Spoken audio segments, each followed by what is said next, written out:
terms of like comedy, everyone's always interested. Like, how did you first start? Like, how did it start with you? For me, I got into it late because I got married and then I split up with my wife and so I was depressed. I had 3 kids. I was depressed on a Monday and I went to a comedy club. I was going through a divorce. I was 35. I thought, well, I got nowhere else to go on a Monday you know, on my own. I thought, I'll just go to this club and I can sit in the room and there'll be comedians on and they'll make me laugh.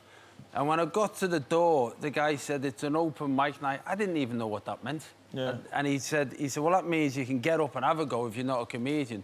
He said, oh, you pay £4 to get in. And I was getting a divorce, so I thought, well, that's £4 she's not having. So I put my name down to get up, thinking I'd go in, there'd be 200 people in there and a whole list of comedians, and I'd never have to get up. And there was 7 people in there, and my name was called out second, and that's honestly how it all began. So, John, how did it turn out, your first act? I was dead lucky because I was doing it in a place called the Frog and Bucket in Manchester, and there was a brilliant compere on who I was gigging with this week called Mick Ferry. And then he brought this fella on who was doing chicken impressions. He genuinely just going, hey, have you ever seen a chicken drive a van? hey, have you ever seen a chicken getting chased? And I was sat there thinking, oh, fucking no. And I couldn't believe it. And then there was the other, like, 6 people in the audience were looking at him and some were laughing. I thought, this is ridiculous. And so I thought, I'm going to go. I'm just going to leave. And then my name got called out.